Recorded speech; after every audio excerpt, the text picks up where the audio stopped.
Hello, my name's Abigail Hammond and my work is about making the menopause visible. In the context of this wonderful exhibition, Sheroes, it's really addressing the violent experience that menopause can be and also the violence that's attached to it. There are high statistics in relation to women committing suicide during menopause, and also domestic violence can increase around this age period. And there's another aspect of violence that I want to talk about in relation to being part of this exhibition, and that's the treatment that women quite often get from doctors.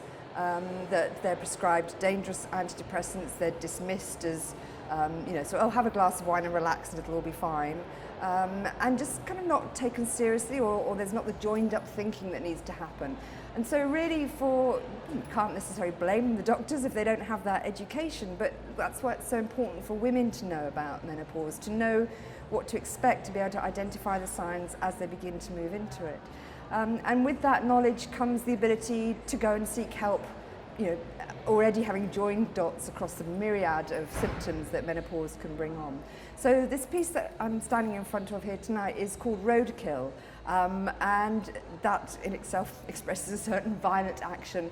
And that came about when I was researching blogs and chat forums with other women with menopause and finding that they were using the same language that I was. I was talking about feeling like I'd been hit by a bus.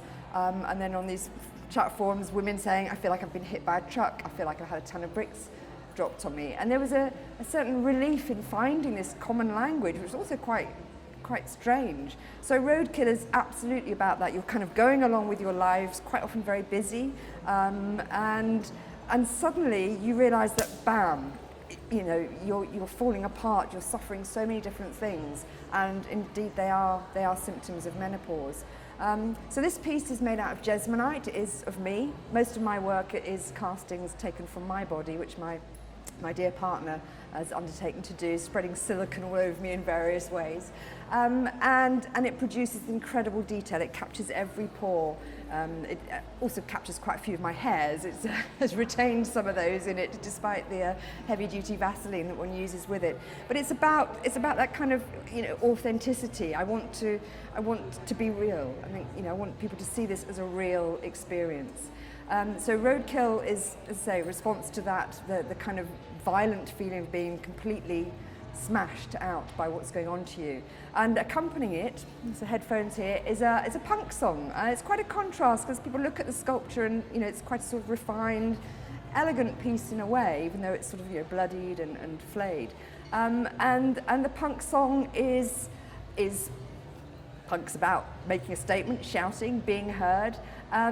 But it's also about saying that I'm not dead yet. It's kind of defiant and cathartic is how I explain making the punk song, and the desire to do it was to say, fuck it, it is fucking horrible and I'd really rather not be in it, but you know what, I'm gonna continue to do what I can and to be significant. And hopefully it will pass. And in theory, one transitions to being a wise woman. In the Wicca teachings, there are the 3 stages of being a woman, which are maiden, mother, crone, and the crone being the wise woman. And I absolutely advocate reclaiming that crone. She's not the ugly old hag. She is the wise woman who's been through a lot and has a lot to share with her daughters and with her husbands, her brothers, her sons. And that for me is extremely important too in the exhibitions that I have, to have conversations with men as well as with women.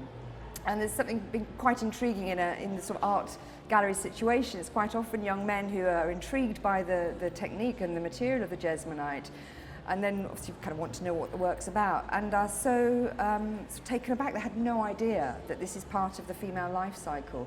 So that's really important to me, that we begin to have that in our vocabulary, that this is the stages that women go through. Some women are extremely fortunate and they sort of blink and say, oh, I stopped menstruating, and others can suffer 10, 15 years. It can be a long period of transition, but it does pass, and it will pass, and I'm looking forward to it passing. So I am standing here today as my alter ego, Hot Flush, from the punk band Vaginal Atrophy, which was not so funny once I started experiencing vaginal atrophy, but you've got to know about it, because then you can get help and support from various forms of healthcare, and from your friends and your family.